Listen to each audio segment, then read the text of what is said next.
that he didn't take up the challenge, the chance to move up, as it were, in the rankings from third to second of the current crop of drivers, because Prost, both on record and that he's won 3 World Championships, considerably more Grand Prix than Nigel Mansell, clearly rates above him, yet below Senna from their teams, as he did at Ferrari. But Mansell, I think, is a better driver now. Prost has been out for a year, and I think that this is a big opportunity for Nigel to move himself up and beat Prost next year. However, it was not to be, and really it's been a sorry state of affairs. In the meantime, things much manoeuvring to be sorted out. Alain Prost has been announced that he will drive for Williams rather than signed a contract, because that was signed a very long time ago. His deal with Williams was done well before the season started, and but at least it's beginning to look as if Alain Prost will actually drive for Williams next year in a definite way. We will know more on Tuesday or Wednesday when testing takes place here at Estoril, and Prost, if he's going to drive for Williams, is expected to be testing the car in this session this coming week. Who will join him in, as a teammate is hard to tell. The hot rumour here has been that Riccardo Patrese, having been booked by Benetton and supposed to be going to Benetton, has now returned to the Williams fold, or is about to return to the Williams fold, and we wait and see about that. It seems to me, if that is the case, it would be a retrograde step, in that Williams, with Alain Prost in the team, really should be looking for some young talent to fill their second car and to bring on with their own future in mind, because Patrese, whatever, must be in the very twilight of his career.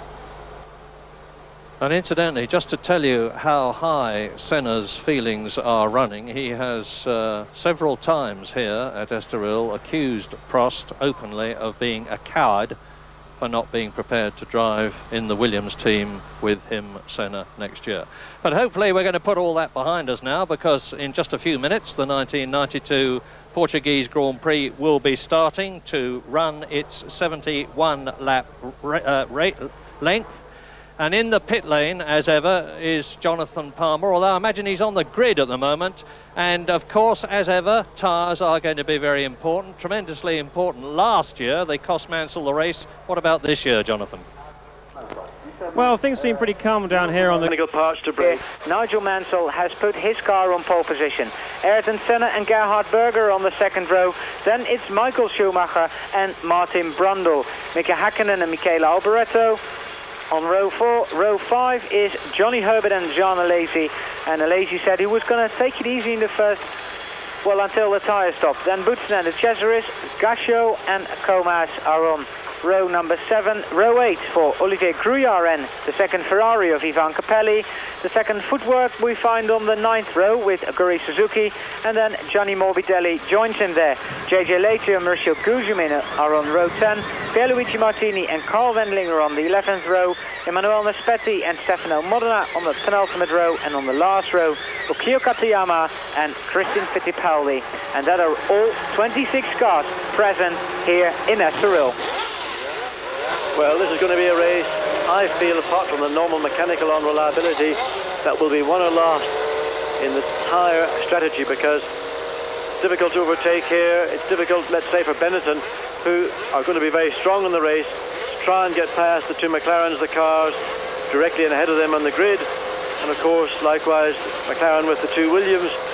So the pit lane, I suspect, is going to be the part of the racetrack this afternoon that will eventually lead to the outcome of the Portuguese Grand Prix. A very close picture here from Nigel Mansell in the middle, then with the black blazer and the green flag. Roland de Brunsrade now waving the field away for the green flag lap, and there is a problem for Michael Schumacher. The car of Michael Schumacher does not want to start. That means he has to start the race from the last row of the grid. He cannot take up his original grid position. That's right, Allard, and that's great disappointment indeed for the Benetton team and Michael Schumacher, because obviously Schumacher has got to be a contender for this event, and you see work furiously around the back. They're trying to get the starter back into the gearbox. which is how it is. There's no onboard starters in these cars. They're all outboard starters. That is now fired up. Michael Schumacher is away. And of course, he will then take up his station at the back of the grid. And Suzuki likewise. So two, that's very unusual these days to see two cars not make it now. The push start for Suzuki. But Michael Schumacher, of course, who really wanted to get stuck into the two McLarens as soon as possible, having to start at the back of the grid and getting through the traffic will not be easy. And again, for the second race in succession, disappointment for Michael Schumacher, because in Monza we remember that very first chicane where he admittedly ran into the back of Thierry Boutsen's car, but then began that charge through the field that eventually gave him a podium finish in Monza. Well, it was a fine drive in Monza, and I'm sure we'll see once again an excellent drive from Michael Schumacher, but my goodness, it's made life very hard for him to get past cars here in Estoril. There's only really one overtaking part of the circuit, that is at the end of the start-finish straight. And here we see Suzuki's car. I think this is going to be pushed back, in fact, into the pits, because they have not been able to get it started. And well, we have to see whether Suzuki, in fact, can actually start the race from the pit lane, or whether he is, in fact, out of the race before it's even begun. Well, disappointment for Michael Schumacher and Aguri Suzuki. Nigel Mansell on that, let's say, that grippier line into the first corner. He is on the left. So is Ayrton Senna. So is Mika Hakkinen, Johnny Herbert, Thierry Boutsen, and the rest of the people that qualified in the odd numbers. Riccardo Patrese, Gerhard Berger, Martin Brundle maybe struggle a little bit for grip, but you never know, you never can tell. It's just who gets to that first corner first. Well, we've seen many years into that first corner. It's a very quick entry. And we need Nigel Mansell on the left-hand side, who's got the biggest advantage. You see everybody filing down on the left-hand side of the track, the right-hand side on your TV screens. That is because it is the clean part of the track. The bit on the right-hand side is very dirty indeed, and people want to get onto it as late as possible. 25 cars line up for the start of the Portuguese Grand Prix. 71 laps, 191.9 miles. The man with the green flag is going across the track now. That means that Roland Brunnsrade will give him the 5-second sign, and there is a yellow flag, a waved yellow flag, and that is for Christian Fittipaldi. Oh, it's been taken in now. So are we going to start this race? Yes, we are going to start the race. The red light's on, the green light's on, and a very good start for Martin Brundle, for Mika Hakkinen, and also Gerhard Berger, who outtracks Ayrton Senna, and the lead again. Oh, Nigel Mansell. I thought it was going to be Riccardo Patrese, but Mansell went round the outside. Berger got boxed down, and it's Senna in third place. Indeed, Riccardo Patrese got the better start of the two Williams, but Nigel Mansell shut the door. Likewise, Ayrton Senna pushing very hard, closing to Riccardo Patrese, but Nigel Mansell has got the lead, and in fact he's already opened up almost a second of a gap between himself and Patrese. Ayrton Senna third, Berger fourth, as they file through. It looks one of the two Lotuses, Mika Hakkinen, I believe, in fifth place. A great start for one of the two Lotuses. Well, John, and that is Mika Hakkinen, who is on the left, who started on the left, and of course he had that gap of Michael Schumacher in front of him, but he made full use of being on the left, outdragged Martin Brundle into that first corner, and it's Hakkinen in fifth, Brundle sixth, seventh Alboreto, and in eighth place is Johnny Herbert. Well, we saw a great race from Mika Hakkinen back in August in Hungary, and now he's got the advantage of being ahead of his fellow Ford HB user Martin Brundle. And Mika Hakkinen, I feel, has got to be one of the most promising young talents currently in Formula One. And I'm surprised that more teams have not tried to buy him out of that contract, because he is becoming extremely desirable. Johnny Herbert's gone, John, by the way. I don't know where he is, but he's definitely not where he was at the start. He is, I think, out of the race. Well, we've had 20 cars come through. In 20th place is Michael Schumacher, already making up 3 places on that first lap. But no sign of Johnny Herbert anywhere around the circuit. In the meantime, Nigel Mansell ended the first lap with a 2.4-second lead. That is enormous. And there you can see it on the track. And there's Johnny Herbert in the pits. Some problem. I don't know why changing wheels and tyres. Now that I don't think is the problem, but whatever it was, brought Herbert into the pits. pointing to the right. If it's not a mechanical thing, John, or they're working away on the wing now, maybe he's clipped the wing on someone. The camera could go to the left a bit. It's a fairly normal thing in these early laps here at Estoril that you can make contact. And usually it happens in that first corner, but there was no obvious sign, there was no bodywork we saw flying up in the air. Well, Nigel Mansell sitting back, very, very composed, very relaxed indeed, looking in the car. Of course, the load's exceptionally high, but Mansell just piling on the power. 1 minute 20.569, that was his second lap. He's now 3.9 seconds clear of Riccardo Patrese. And really, this is Mansell at his ultimate best. Well, there's work on the steering rod, John, so I think Johnny's probably just hit someone. Work on the... We can see that in the pit lane, a new steering rod being fitted to the Lotus of Johnny Herbert. So, disappointment, he's lost a lap. Well, John, that 120.5 Nigel Mansell's just done is only 2 seconds outside the current lap record. So the pace is electric on those first laps. Nigel Mansell's very first flying lap. And there we see the start in replay again. Well, you see Johnny Herbert about 7th in that bunch. Alongside him is Jean Alesi. And wondered, was there contact between those two? Jean Alesi did say he was going to, here we are in car with Alesi, maybe we will see what did occur.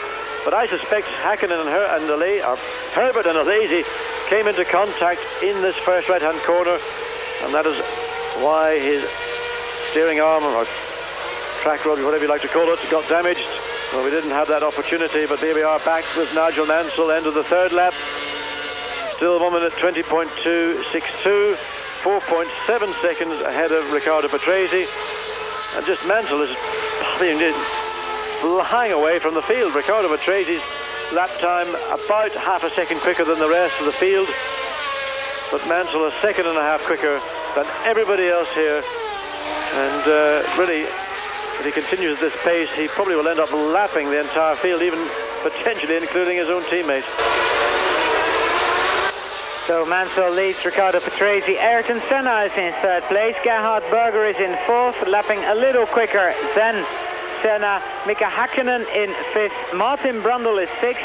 Seventh, Michele Alboreto. Eighth, Jean Alesi. Ninth, Andrea de Cesaris. And in 10th place at the moment is Bertrand Gachot in 15th place. And he's lapping in a 1 minute 23 second bracket. But in doing that, I suppose he's going to overtake some people as well, is Michael Schumacher. Well, Schumacher's going to overtake an awful lot of people, and of course his progress is going to be punctuated by traffic around him. His car, of course, very much quicker than the midfield bunch that he's currently in, but there are not so many options around here at Estoril to be able to overtake, so he's just going to have to wait, bide his time, and again, maybe an opportunity for him to make a few places will come when it comes into the pit stop time around about lap 27, 28 through to 35. Mansell is the first driver in the 1 minute 19 second bracket, so 19.903 for Mansell on his fourth lap out of 71 during this Portuguese Grand Prix. Then Patrese, Senna, Berger all lapping roughly the same time. Hakkinen is slower but still doing the same times as Martin Brundle, while Michael Schumacher is in 14th place, and that's interesting because he has sort of half a free lap, I imagine, and he's straight into the 121s.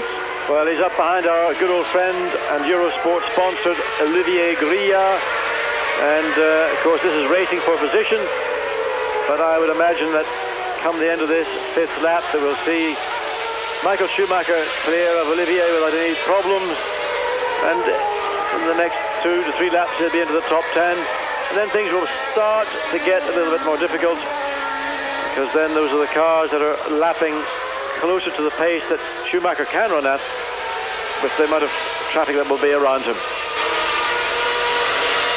Ayrton Senna, I think the gap with Riccardo Patrese is getting a little bigger at the moment. Mika Hakkinen still hanging in there behind Gerhard Berger. Just watching the Benetton Ford of Brundle behind Hakkinen right out of the very edge of the circuit. Maybe the benefit of that old head strap is he can keep his head up, whereas people who are not wearing a head strap are being a little bit more cautious in their approach in these early laps. certainly Martin Brundle did not go out as wide on the exit of that corner as the car he is chasing, and Häkkinen has got 1.3 seconds advantage over Martin Brundle, the difference between 5th and 6th places. We're on lap 6 out of 71, and after 5 laps, this was the top 6.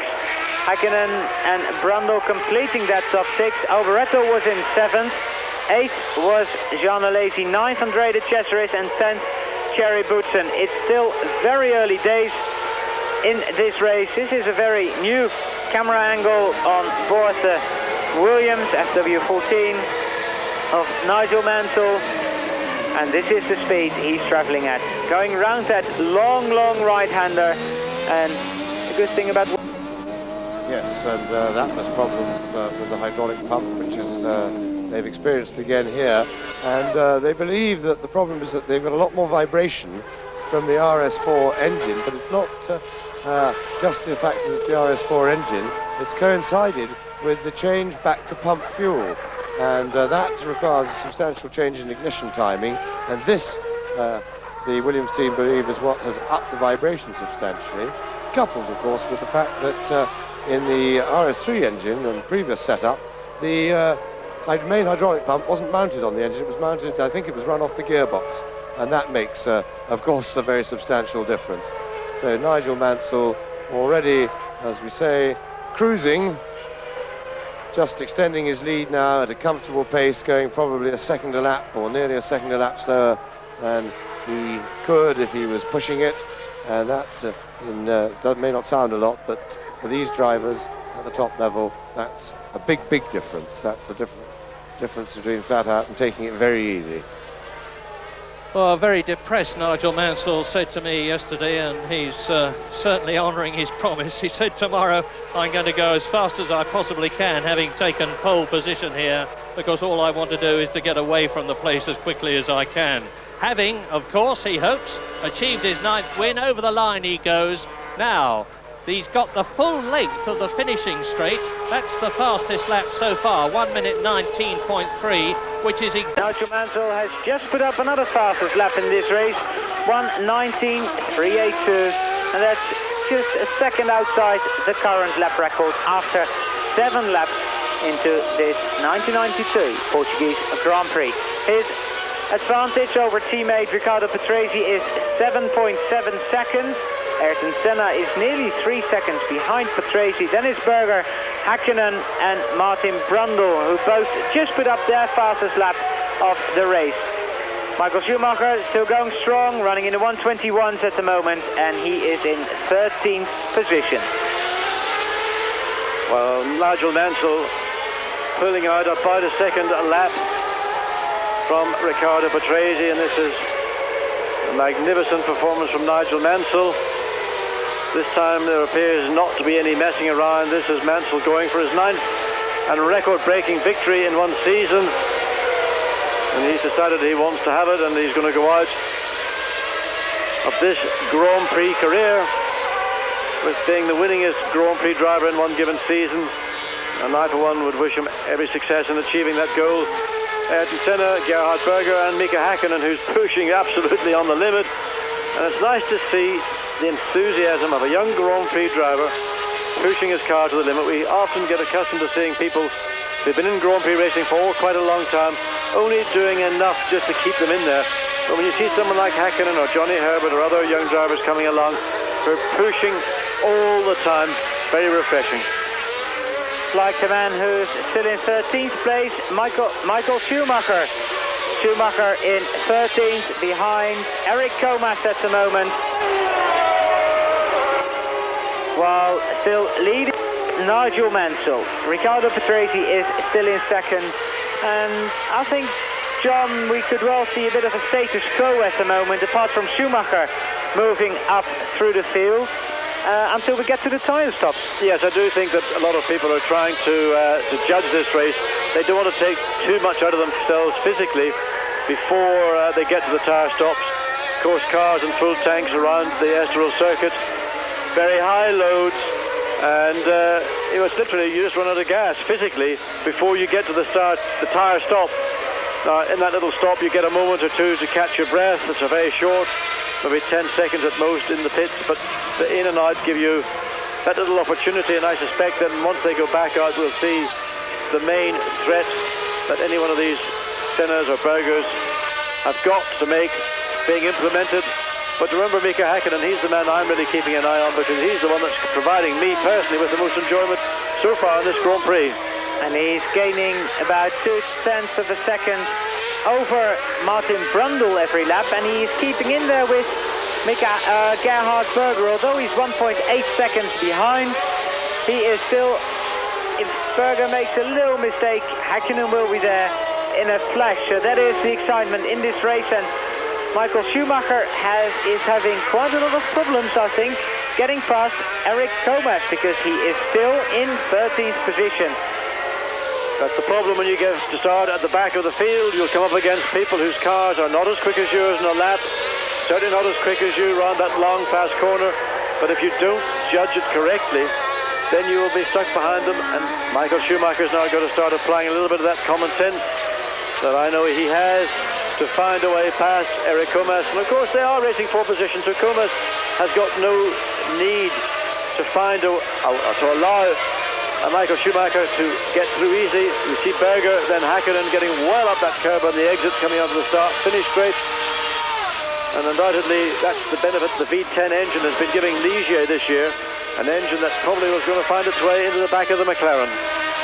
John, with Martin Brundle taking it relatively, well, not going as wide as Mika Häkkinen is, and Gerhard Berger, we just saw coming out of that very long right-hander. Do you think he might be just trying to look after his tyre and go quite a long way with his very first set of tyres? Well, I think that Martin Brundle is driving a very measured race at this stage. Undoubtedly, if he has so chose, he could push very hard. He could get involved in a race with Mika Häkkinen. But we've got pit stops coming up. The Benetton pit work has been very slick this year. And, you know, why get yourself involved in this very early stage? He's in contact with Häkkinen. He's just over 2 seconds behind him. So he's close enough. And let the pit stops then occur before he has to make any big thrust at Mika Häkkinen. Häkkinen 28, 29 tomorrow, and Häkkinen is currently in fifth position behind Mansell, Tracy, Ayrton Senna and Gerhard Berger. And there we see the difference between Gerhard Berger and, Martin Brundle and Mika Häkkinen. Well, Mansell, the only one consistently in the 119. He's way, way quicker than anybody else. And remember, the lap record is 1:18.179, which is Nigel Mansell last year.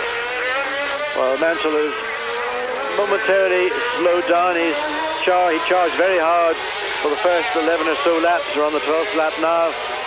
Now, of course, he's probably getting into traffic already, and so he's not able to maintain that very, very fast pace. But he's now got a 9.5-second gap between himself and Patrese, and Patrese got a further 4.5-second gap to Ayrton Senna. So everything very much under control. Halt schon auf Mika Häkkinen, den Lotus dahinter. Here we are, Mika Häkkinen, one of the two men in the race that we know wearing one of those neck braces. And since this is such a physical race, any little assistance the driver can use has got to be helpful. Häkkinen, after a year in Formula Ford 1600, came to England at Donington to do the Marlborough test. He was electrifying in the Formula Ford 2000 at the end of 1987. Then he got put into an Opel Lotus for 1988 and actually won the GM Lotus Euro Series.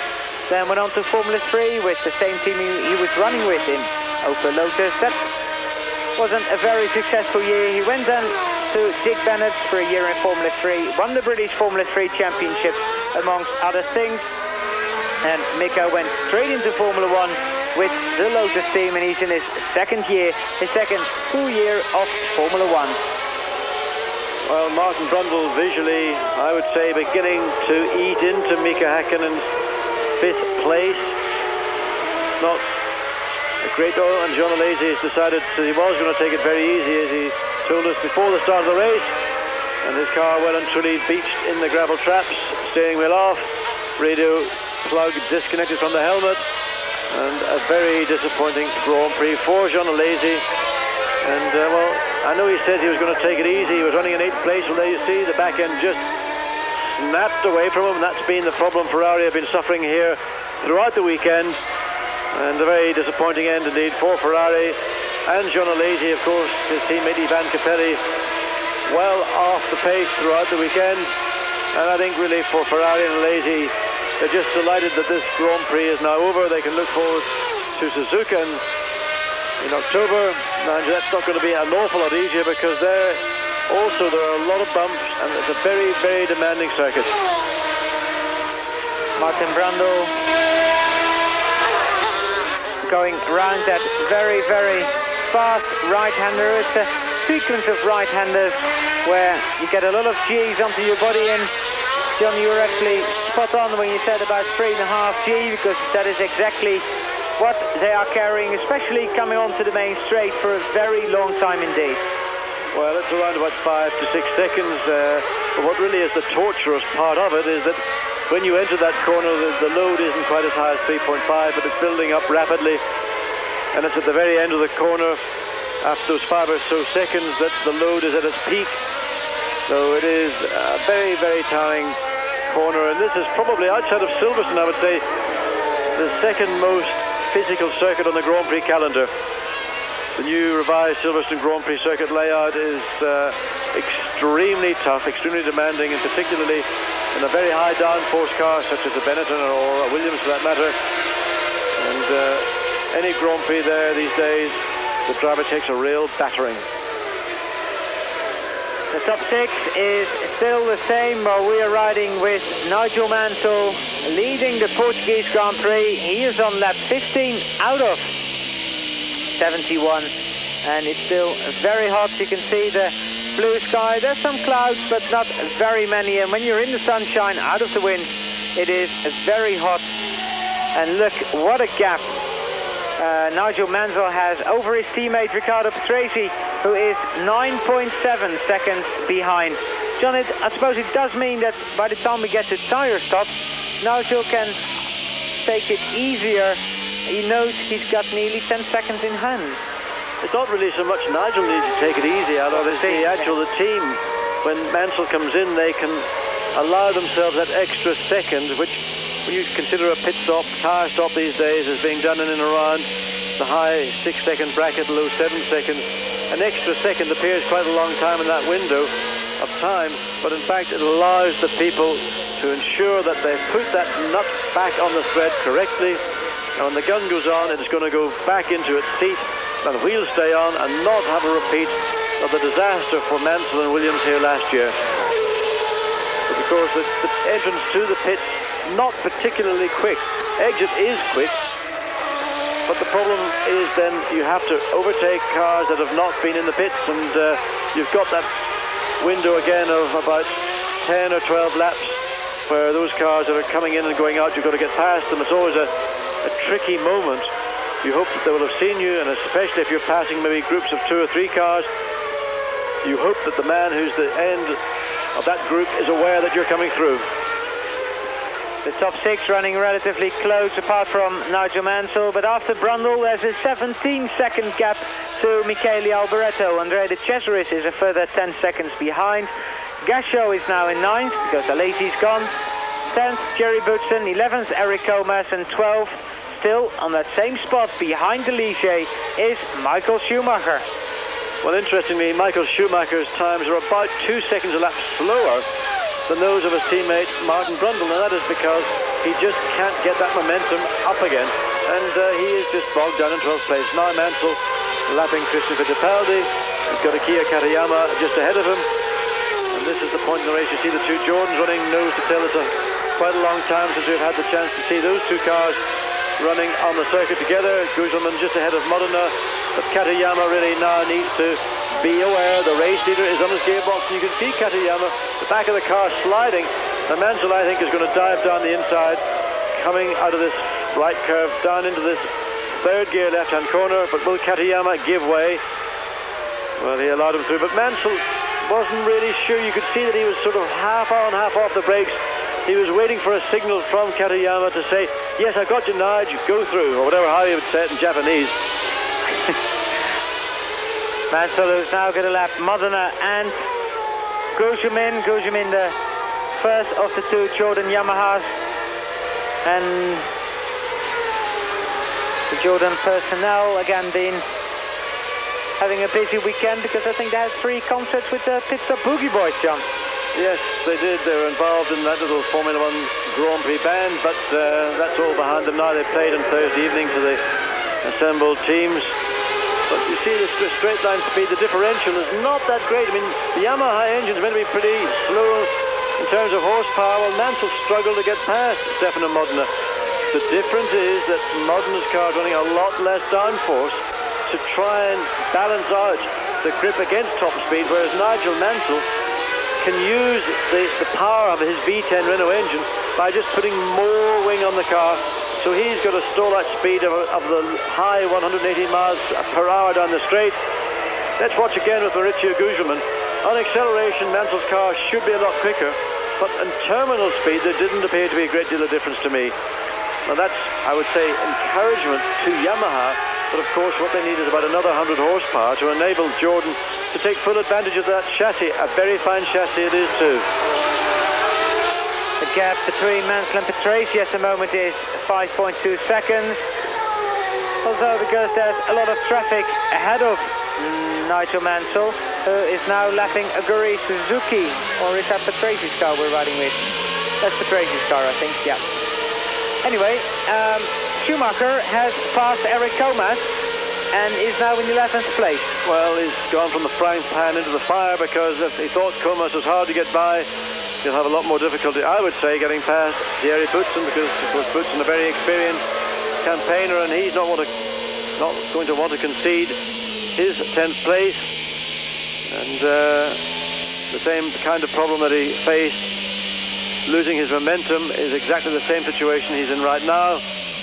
And we did anticipate that being a problem for Schumacher. He would get up through to about 15th or 14th place and then all of a sudden stall out. Well, now Riccardo Patrese's got the same problems Mansell had.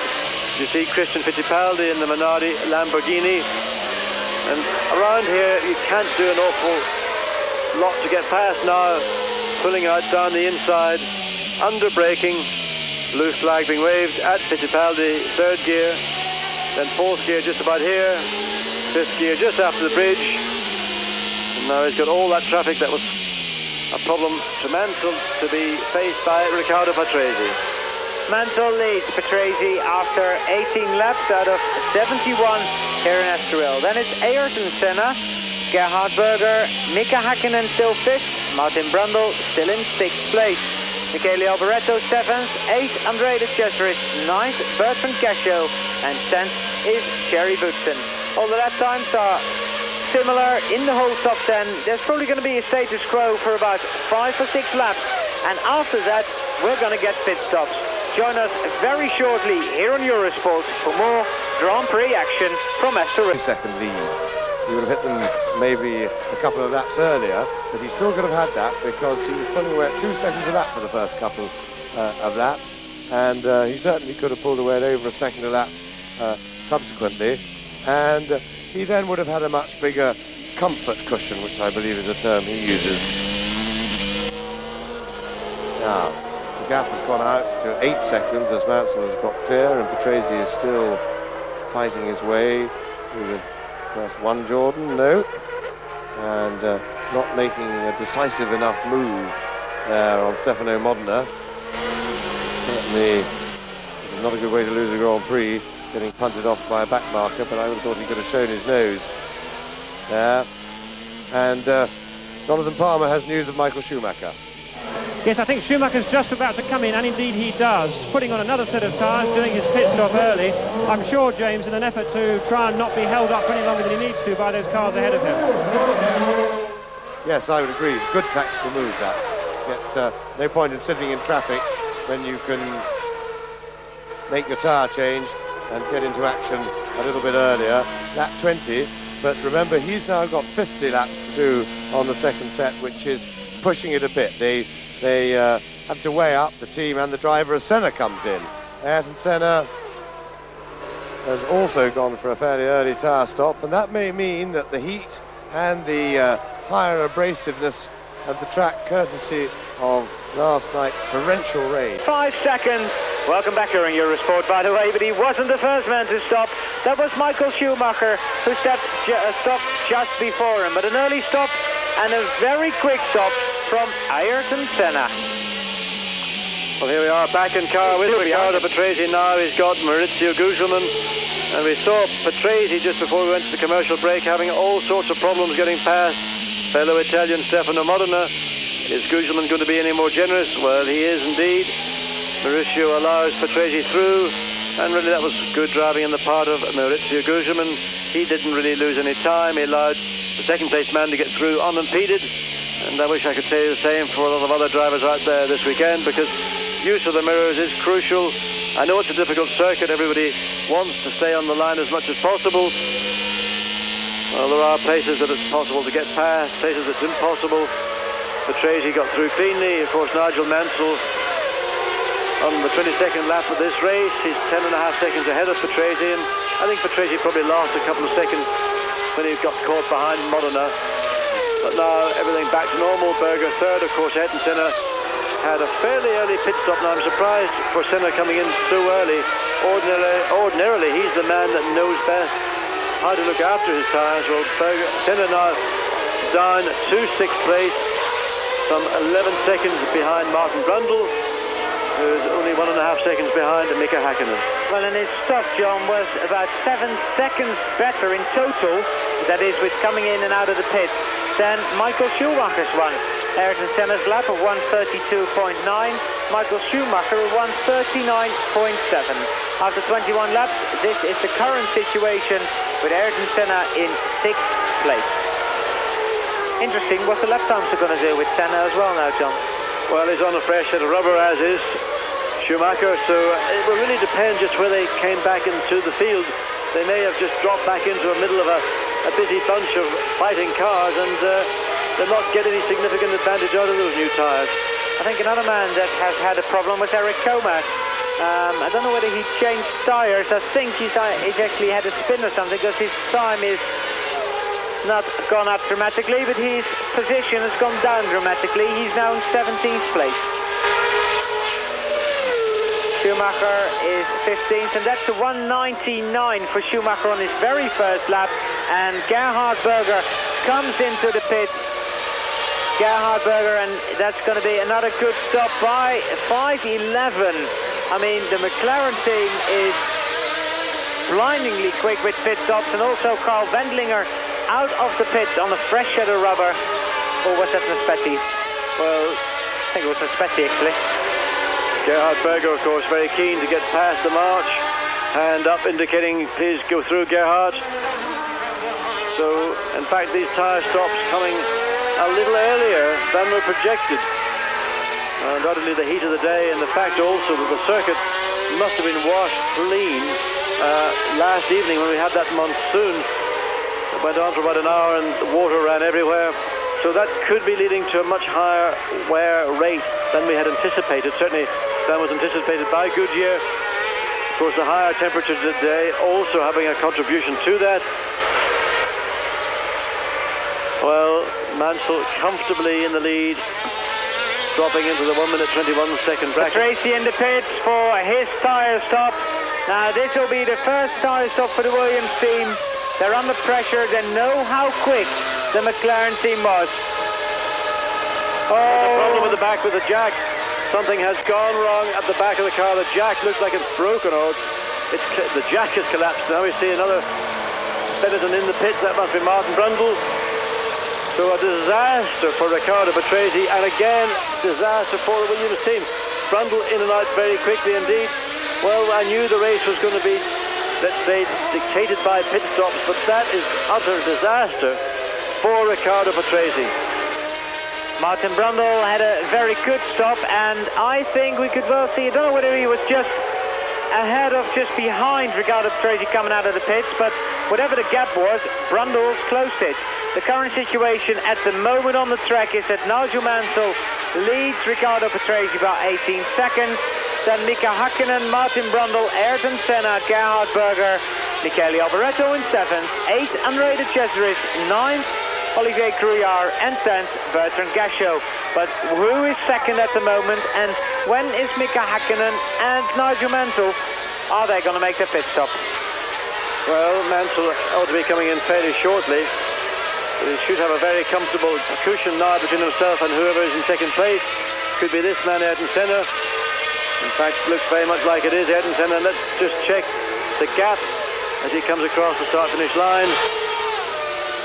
In fact, it's Mika Hakkinen in second and Ayrton Senna third. Well, we can't see Mika Hakkinen. He went into the pit.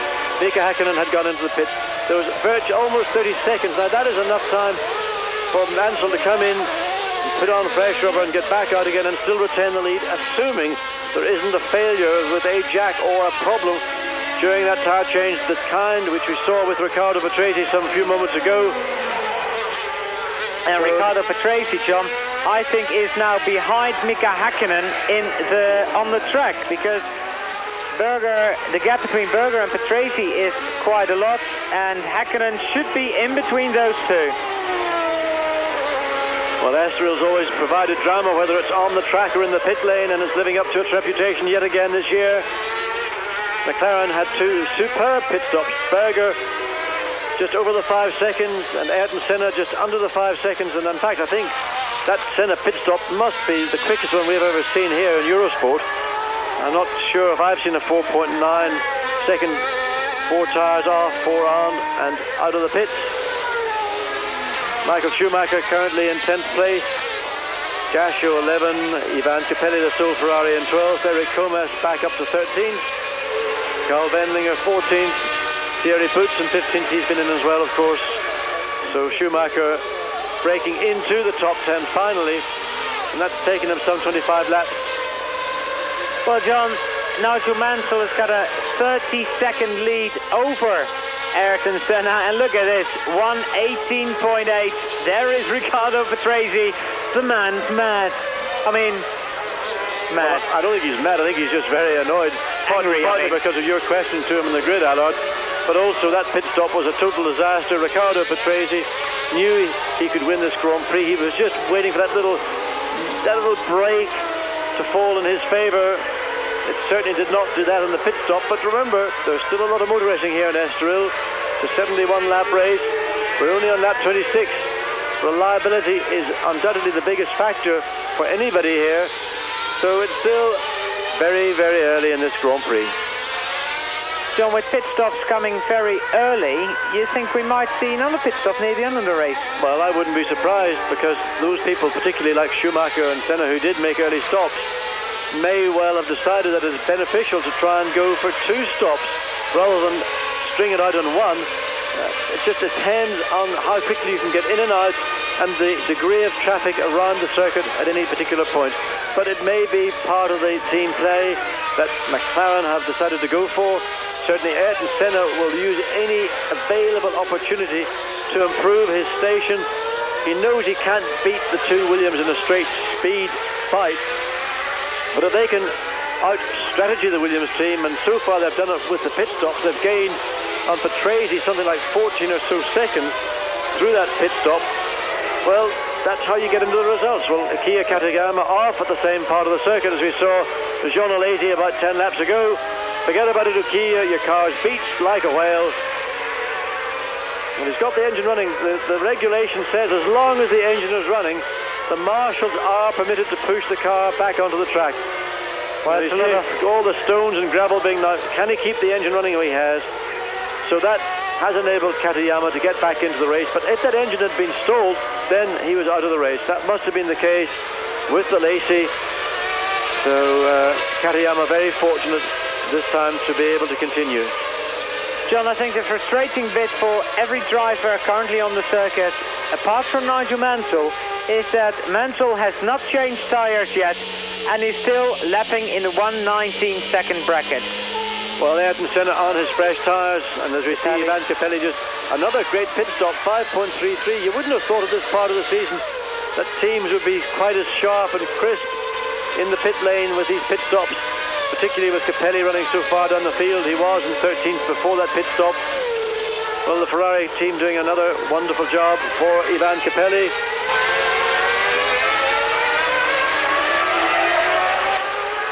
Well, Mansell's lead is now 30.9 seconds over Ayrton Senna.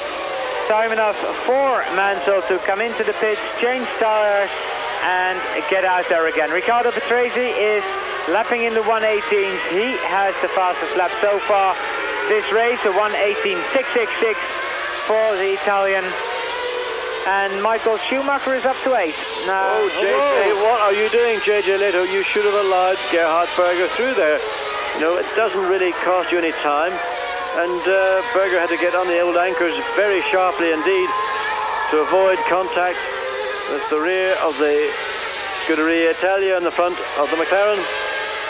Schumacher is now up to 8. Alboreto has made a pit stop, and Williams' team is waiting for Nigel Mansell to come in and make a stop, while Riccardo Patrese is going through the field and back markers. And again, that Ferrari engine Dallara is quick as well in the straight.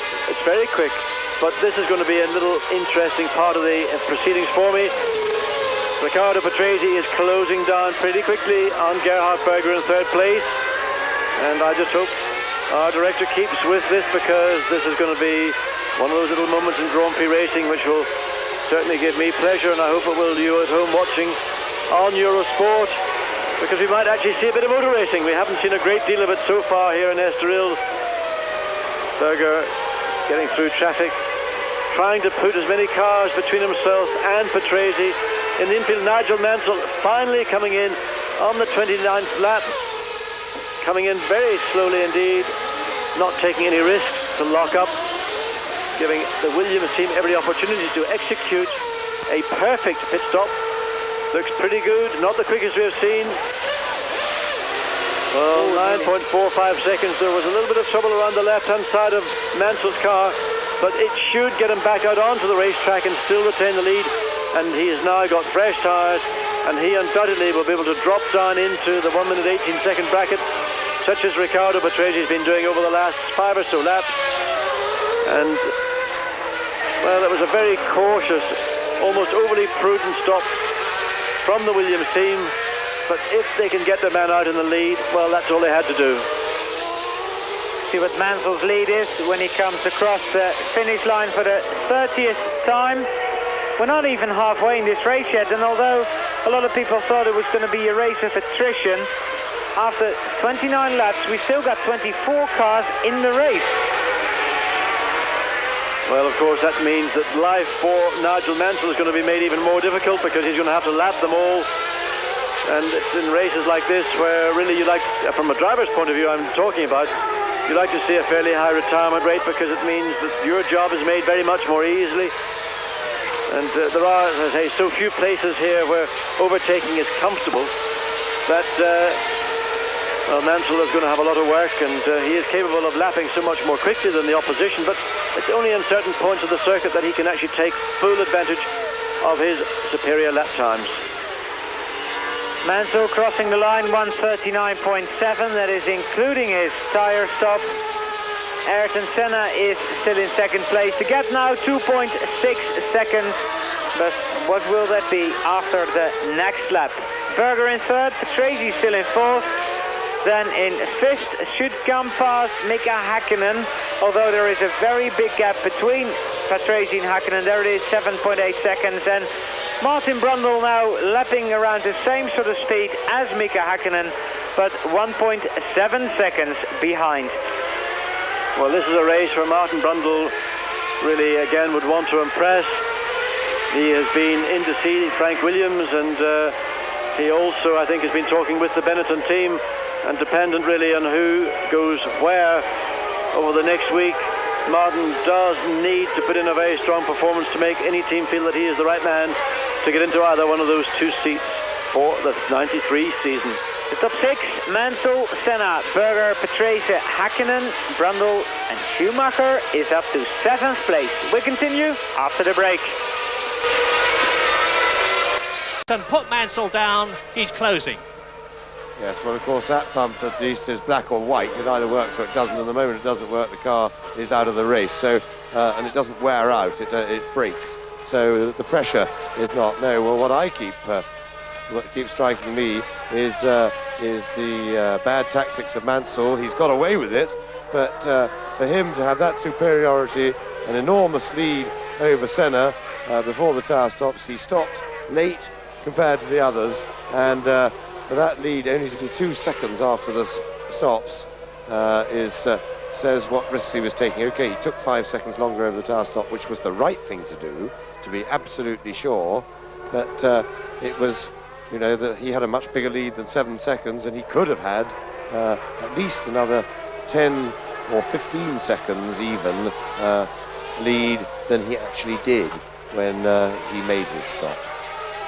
However, all is well, and Mansell has just put in his own fastest lap of the race and extended the lead now to nearly 3.5 seconds over Senna, and the superiority of the car will doubtless take him away again. But it looks now, with the way tyres are, that there could well be a second tyre stop in store for those who want to make the to play the tactics cleverly. There is Senna in the background. Mansell with Butsen's Ligier, I think, ahead of him, and not being helpful particularly. And that will please Senna. And Jonathan is down in the pits. He can tell us what's going on with tyres and what's happening with the wear.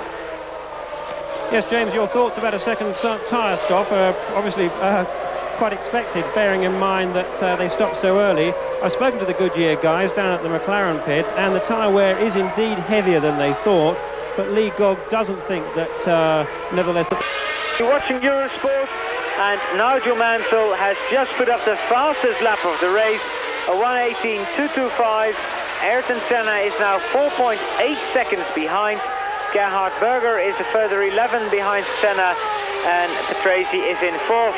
And it's nearly a new lap record. He's sort of a tenth away from the lap record, and it would be Mansell's 30th Grand Prix victory. But most importantly, Allard, of course, will be there to lose a 9th victory in one season. And so far, it's just about been a perfect day for Nigel Mansell. He's dealt with the traffic with ease. He got the lead. He built up a substantial lead, of course, with Patrese's very bluff pit stop that gave him almost 30 seconds over Ayrton Senna.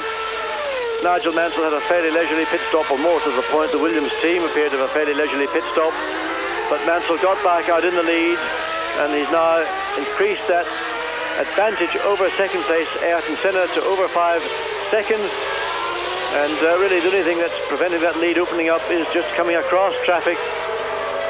And we've seen Mansell into the low 1 minute 18s the last lap, the low 1 minute 19s, and that is simply because he had to get around Thierry Boutsen, which he has succeeded in doing. And by the time Mansell comes back to complete yet another lap, undoubtedly he will be comfortably into those low 1 minute 18 second lap brackets.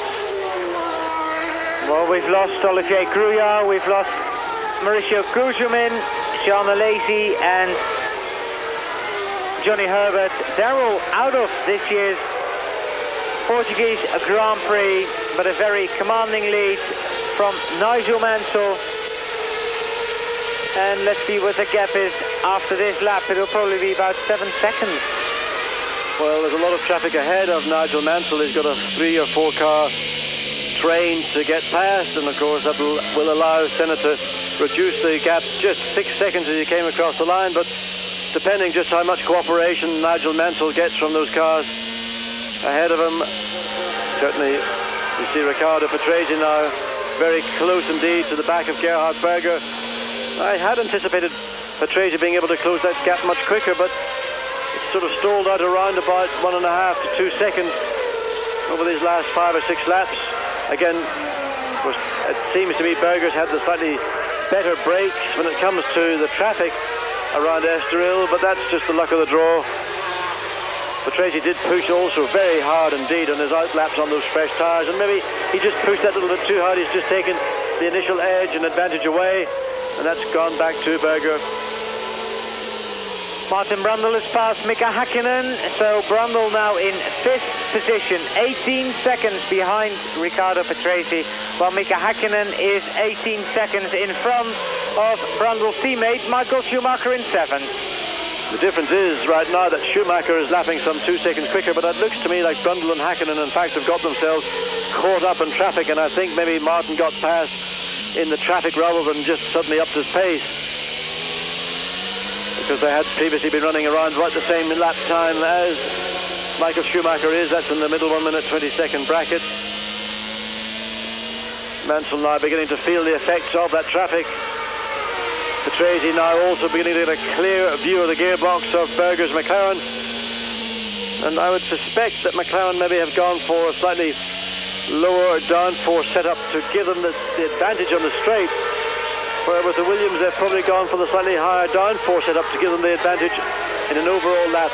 We've seen both Mansell and Patrese appear to struggle a little bit to pass cars at the end of the straight, and one thing is for sure, that Honda engine in the McLaren is not lacking horsepower. Still got 22 cars in the race here this afternoon, and Mansell leads them all by 5.3 seconds from Gerhard Berger. Riccardo Patrese, while Ivan Capelli is in the pits, and that looks like a retirement. It is a retirement. Capelli coming out of the car, and that is the other Ferrari retired, so that means they can get ready for Tuesday testing, John. Yes, one of the many teams that are going to stay down here to try the new Goodyear front and rear tyre, along with other suspension modifications and probably a few aerodynamic ones as well. Really the focus of that test at Estoril probably going to be split between what Goodyear are doing and the return of Alan Prost to Grand Prix racing, and that most coveted of seats presently in Grand Prix racing, a Williams Renault drive. Gerhard Berger is 0.7 of a second in front of Riccardo Patrese, but as you said, John, it seems like the McLaren Honda has the edge on the straight, so it'll be quite a job for Riccardo to pass the Austrian. Then it's a very long gap to Martin Brundle, and Mika Hakkinen is right with him, 0.3 of a second.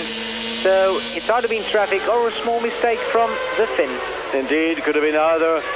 But we have seen Mika Hakkinen deal with Martin Brundle very, very effectively indeed. And Mika is one of the drivers I've mentioned before who I've been most impressed by.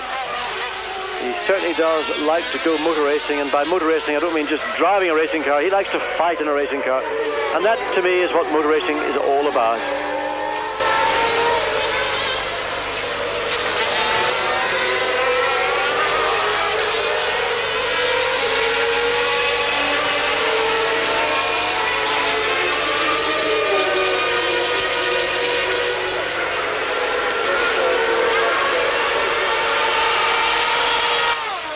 We've now got 37 laps completed out of 71. Ayrton Senna still second behind Nigel Mansell. Gerhard Berger is third. Riccardo Patrese fourth. And then I like to see pictures of that actually, because I think those two are fighting really hard. Brundle and Hakkinen, there's a couple of tenths in it. And then Michael Schumacher, who's gaining on those two. And there's still some 34 laps to be run. The 0.09, I mean... Well, literally, they must have come across the start-finish line. I mean, you couldn't have put a fag packet between the two of them. I mean, the difference was so small. And Mika Hakkinen, very anxious indeed to demote Martin Brundle. Of course, Martin has got the advantage of that slightly superior 6 Series Ford HV engine. And that's a little bit more horsepower, a little bit more mid-range compared to the 5 Series that Mika Hakkinen has. But really, Hakkinen, Lotus and that Ford HV engine, and Johnny Herbert for that matter also, have been one of the most impressive packages throughout the year. New lap record for Nigel Mansell, 1:17.432. Well, hello, good morning, this is it. Yeah, Nigel felt like he needed to just sort of sharpen his attention a little bit, and he's just casually dropped in the middle 17-second lap round here. Of course, a new lap record for Nigel Mansell. Well, if he goes on to win the race, he's had a full hand, hasn't he? He's had pole position, a victory, and a lap record. You can't do much better than that on a weekend. Now we're waiting for Martin Brundle and Mika Hakkinen to pass the start-finish line, and which one is gonna cross that first, and what is the gap gonna be? Last time we virtually had them cross the line virtually side by side. Was nothing, and then Brundle is being passed by Häkkinen again. So although the gap between Berger and Häkkinen is 30 seconds, the Lotus driver is back into 5th place. Well, a shame we couldn't have seen that little battle between the Lotus and the Benetton, because undoubtedly it was exciting, and Mika Häkkinen not phased at all by the more experienced Martin Brundle, and certainly not taking any backseat to Benetton with their factory Ford engines. Lotus want parity. They would love to be able to have the same spec engine as Benetton has. But of course, Benetton have got that right. They've got the priority of any new development parts, and well, really, Lotus are just a customer. They have to pay for their engines. They don't have the benefit of those engines being supplied free. But here, Riccardo Patrese, can he go down the inside? He's going to go the long way round, but is there room? Gerhard Berger had the inside line. Riccardo could not take the risk and trying and shutting the door, but he's going to have a little sniff down the inside. Can he get Berger's closed it again? He used a little bit of subtlety there. Nice one from Gerhard. Patrese knew what was going to happen. He had to go for it. But Gerhard Berger just gently shut the door. Nice to see, more satisfying to do. As you know, John, well, this battle being the battle for third, and there we see it again in replay. Patrese really had no chance. From in-car it looked much more exciting, but in reality Berger had everything covered, and all Patrese could do was just try to frustrate and push Berger into making an error, and that wasn't to be. So really old Patrese now should be thinking about is just how can I place myself in that long final right-hand curve onto the start-finish, that I judge it correctly. Now, of course, he's got to assume that Berger's going to be cooperative, and I can tell you right now, Berger is not going to be cooperative. Well, Berger getting wide over the curves, and that's sometimes what pressure does to you. You just push very hard. Berger, in fact, could afford to go a lot slower around that corner if he wanted to, because that would then force Patrese off the throttle. This is a trick that Ayrton Senna's played so often. We've seen him do it with everybody, from Nigel Mansell to his own teammate, to anybody in Grand Prix racing. And so Berger doesn't have to try and go at the pace that Patrese is forcing him to do. He could actually back off quite a lot, and still Patrese would have trouble getting through. Nigel Mansell's lead is now 12 seconds, and his pace has dropped a little, whether that was because of back markers or whether he just thought, well, I've done my 17, there's a 12-second gap, and then there is Ayrton Senna. Michael Schumacher is in 7th and rapidly closing the gap between him and teammate Martin Brundle. Then it's Michele Alboreto in 8th, and in 9th place is Andrea de Cesaris. 10th, Eric Gomez. 11th, Thierry Boutsen. 12th, Christian Fittipaldi. JJ Leto, Martini, Wendlinger, Morbidelli, Naspetti, Modena, Suzuki and Katayama complete the top 20. And they're the only 20 runners in the race, so we've had 6 retirements so far. Well, Nigel Mansell, again, using the traffic, and we see Patrese getting through, both Berger and Patrese getting past Thierry Boutsen. And now Patrese looking to go down the inside, and in reality it's not very difficult for Berger to cover the bit of track Patrese would want to buy to get past. So I'm sure the pits, Ron Dennis, who organises the team strategy, will be keeping Berger fully informed of the pace that Patrese is running at. And in fact, both Patrese and Berger, they've been seesawing between the low 20s and the high 19s. And all Berger has to do, in fact, is not make an error or make a mistake, because it appears to me that Ricciardo doesn't have enough of what it takes all around the circuit to dispose the McLaren driver. So this looks like more frustration for poor Ricciardo Patrese. Well, a 17.940 for Nigel Mansell means the gap with Ayrton Senna is getting bigger and bigger. We're on lap 43 out of 71 at the moment, and it's 14.8 seconds. Then we're waiting for Gerhard Berger, who crosses the line now just in front of Riccardo Patrese, and Gerhard was playing with his mirror. Well, again, an opportunity for Patrese, 2 cars ahead, and it's just a matter of where Berger comes up to these 2 cars. Now, I know what Berger is going to try and do. He's going to look for the straights behind the pits to try and put himself between Comas and Patrese. Whether he can judge it. Patrese, you see, closes down in that infield section. You can see there Andrea de Cesaris and Eric Comas. And again, Patrese, I would say, is just trying to judge his pace to ensure that he doesn't catch up to those 2 cars on a part of the circuit where the advantage would swing towards Patrese. And he was very slow in that left-hand corner. Patrese ran up very close, probably had to momentarily back off. And there again you see that seesaw effect. Oh, and Berger went wide, and has that given Patrese the chance? Well, he had a look at it, but Berger said, no, Riccardo, I'm coming across you. It is now that Berger's got to look to get past at least one of those 2 cars. Eric Comas is the first. Our friend Andrea de Cesaris in the Tyrrell is the second. And now a little bit of... Oh, my God, Riccardo Patrese. What a shot. He went straight up in the air. And Gerhard Berger was coming into the pits. Riccardo went behind him. He thought he was going to try and weave, and suddenly Berger stopped. Riccardo Patrese had the most awful accident just at the entry into the pit lane. Now, Riccardo, fortunately, is completely unhurt, but you can see the damage to that car. That is one of the most awful accidents I've seen in Formula One racing. You can see what happened. But Berger decided to come into the pits. Riccardo Patrese suddenly was too close to him. Berger had lifted off, and, well, I don't know, Berger is still continuing. Well, I think he just clipped the rear wheel off Gerhard Berger, and it obviously didn't break anything. Well, I don't know. I don't know what did Berger do, because there was no clear indication as to why when that car hit. The closing speed, the impact speed was very high. Let's watch it again and see what happens. Berger goes right over to the right. Riccardo was too close. But Berger went into the pit lane, and he's come back out of the pit lane again. Let's see it again from Riccardo's car. Well, we've got Riccardo limping, understandably. That was an almighty impact. Berger over to the right. Is he going into the pits or not? Yes, he was going, but just Patrese misjudged that. He misjudged the speed at which Berger's car was slowing down.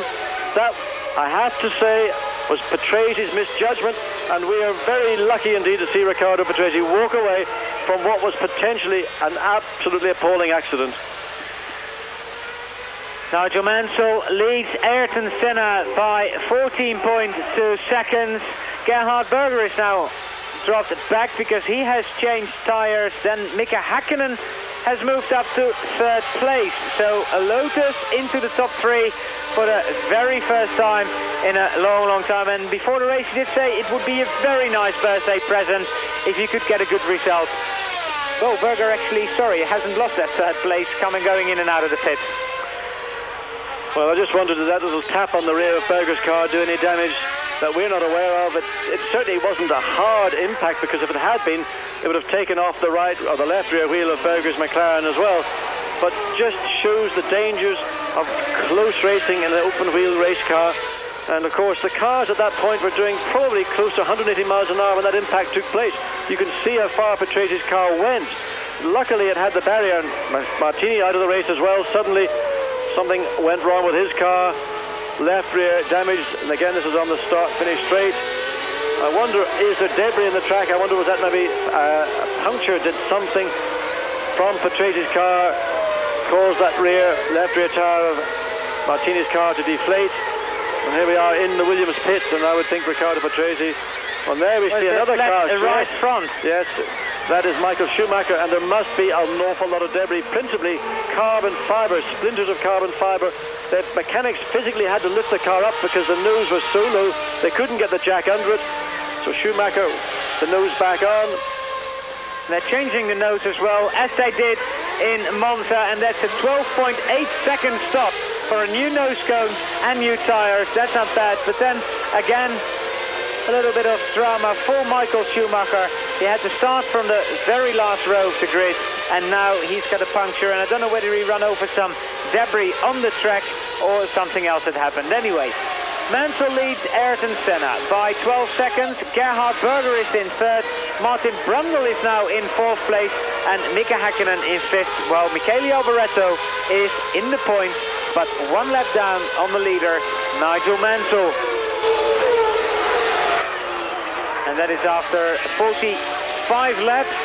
So we're well two-thirds into this race. Well, John, there was some excitement. Well, you say it was excitement. It was an appalling sight to see two cars make contact like that at that speed. And I'm just very grateful that the strength and integrity of the current Formula One car is of such a high level that Riccardo Patrese, you saw, was able to get out of the car and walk away unaided. And, well, I'm just very happy indeed for Riccardo. Well, we'll be back after these short messages here on Eurosport. The pits, Jonathan Palmer. Yes, apparently there are major disasters here for Schumacher, because on that last pit stop, the mechanics found a big chunk out of the chassis. He'd hit some of the debris very hard, apparently from the Patrese incident, and they're radioing him to say, come in, your race is over, the chassis is dangerously damaged. Yeah, well, there he is, and he's heard the bad news, and Michael Schumacher retires, and he retires for only the fourth time in 14 races. He's second in the World Championship at the present moment, but he's gone out again as Mansell goes through onto his 48th lap, still well ahead of Senna, on target for his 9th record win of 1992. Yes, I suspect they were looking to see what goes with Senna in for another tyre stop. Now this looks a little bit more routine. That's another very fast one, under 6 seconds. McLaren really outstanding pit work here. Out of the 3 tyre stops we've seen, they've done an under 5 and 2 under 6, and the Berger one was well under 6. So, Nigel Mansell with a big lead now. Remember, Senna's made a second stop. It says 17 seconds on the printout, but that isn't realistic, because Senna may cross the timing beam as they're slowing down to come into the pits, but then they do their stop after the beam, and so we will only see when both cars have crossed the line again. Gerhard Berger is way behind Senna, and the first 4 well spread now, but Martin Brundle still has some close attention from Mika Häkkinen. They're in 4th and 5th places. As Nigel Mansell goes through into his 49th lap. He's put up the fastest lap of this race, of course, which was a lap record, 1 minute 17.432. 23 laps to go. Mansell, I'm waiting. And Nigel Mansell still leads this Portuguese Grand Prix, and a very sad and spectacular retirement from Riccardo Patrese. It's quite a good one. We never found out whether Gerhard Berger actually stopped for tyres, John, or whether he went in and out of the pits. Well, that would appear it wouldn't be a strategy just to do that, but in those circumstances, maybe he was forced to do so. But it appeared that Berger did pull well over to the right. Patrese was very close behind him, and it just I can't believe that Berger would have lifted off. But it certainly appeared that Patrese just got too close, and when he did pull out, clipped the left rear with his right front. And of course the consequences we have seen now a number of times. And fortunately for Patrese, he was able to step out of the car completely unharmed. No doubt quite shocked and probably a little bit bruised. In the meantime, Mika Häkkinen now about to be lapped by Nigel Mansell. Häkkinen back in 6th place. So that is the pace that Nigel Mansell has just dictated this Grand Prix at. And Häkkinen, I'm sure, is not going to make life very hard for Mansell. Oh, and there we see a spinner, one of the veteran Gasho. Can we see the helmet? One of the 2 Venturi LaRussas. Well, another retirement in a race that was always going to be a race of attrition. Katayama again. Katayama having a second spin that we have seen. Maybe he's had more and he crunches the nose. So the car been pushed to the side of the track, and this time it's an early retirement or not an early retirement these days, into lap 50. Certainly a retirement for Katayama finally after 2 offs. In the meantime, Mansell has now put a lap on Mika Häkkinen. Well, Häkkinen's in 5th. So that means that only Mansell, Senna, Berger and Brundle are on the same lap.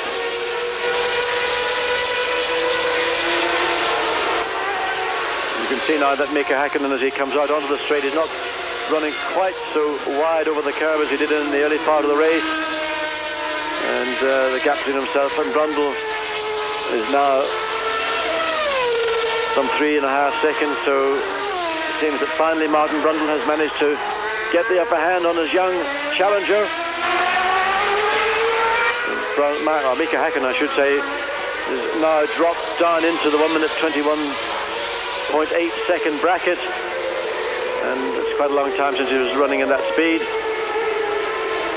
Mansell again, you can see, I mean, Mansell even passing the Chesros there, how close he is before he pulls out. Now the camera, I know, foreshortens all that, but he does, the cars do get very close, and on occasions you can't actually see the front of your car in relation to where it is to the car ahead of you. That's how close you do get. And we also saw Eric Comas retiring from this Grand Prix. He was out of the race, and the man in 4th place, Martin Brundle, is only, I would say, a second and a half ahead of Nigel Mansell, and that will mean that only the top 3 is running on the same lap. And there we see it, Mansell getting a toe off of Martin Brundle, and then Brundle is 1 lap down as soon as Mansell passes him. Again, it's interesting that you can see the speed of those two cars. Mansell marginally quicker off the corner onto the straight, but then midway down the straight, the speed of the two cars levels out, and no advantage whatsoever for Mansell. Well, that again, confirmation of the amount of downforce that Williams have got available to them, whereas Benetton and other teams that don't have that mega horsepower that the Renault V10 engine has have to compromise in the lap time of Martin. Oh, Martin, why did you not let him go through? I mean, Nigel was there, you wouldn't have lost anything, and well, it just didn't seem to be necessary to do that at this particular point in the race. He is the leader after all, and again, he had the opportunity to stay on the left, let Mansell go through, and now Ayrton Senna has given us the quickest lap, and as you pointed out correctly, a new lap record. Now, Senna has had 2 stops for tyres. He is some 32.5 seconds behind Nigel Mansell. It's all probably fairly academic, but the strategy McLaren have applied here in this race was a 2-stop race, not the 1 stop we've seen from everyone else. Now Mansell getting very fed up with Martin Brundle. He's been behind him for a lap. Martin's not really been cooperating as much as I think he ought to have done under the circumstances. Nigel just, well, I'm not very pleased with you, Martin. You know, I am leading this Grand Prix. You could have let me pass quite easily and cleanly in the 2 or 3 parts of the circuit. Wouldn't have lost you time. Don't do it again. Mansell, who is with Ayrton Senna, Gerhard Berger on the same lap. Then it's Martin Brundle, Mika Häkkinen, Michele Alboreto, and Häkkinen's lap time has gone up to 1 minute 22. Well, in replay we see again. Well, look at Mansell's head, looking right across at Martin Brundle, and just before he decides to turn in, he turns a little bit more left, just to give Martin the message. And the message was, I'm not very impressed with you, mate. Mansell losing about 2 seconds on that lap, but Ayrton Senna and Gerhard Berger losing time as well behind some slower cars out on the circuit. We still got 15 cars running, and, well, they're waiting for Mansell. Is he going to come in for another stop? Well, I don't think he needs to, but they may decide to. It would appear to me that unless they've got a natural problem, there's no advantage to do so at this point in the race, because Ayrton Senna, although he had that new lap record, really isn't, I think, in a position to challenge seriously for the lead, and we need to wait and see what the lap times are when everybody's running in clean laps. Now, Mansell's last lap, 19.307.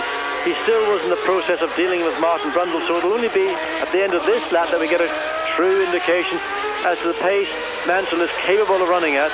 We've seen Senna set a new lap record, but of course that would be something he has only been able to do with those fresh tyres. That's the end of Carl Wendlinger's last Grand Prix for the March team. The car being pushed back into the garage, so the mechanics can get that car ready for Tuesday testing with their new driver Jan Lammers. Jan Lammers making a return to Grand Prix racing some 9 years after we last saw him. And Jan very excited about the prospect of getting into a real racing car again. And I was talking to him in the paddock, and he can't wait.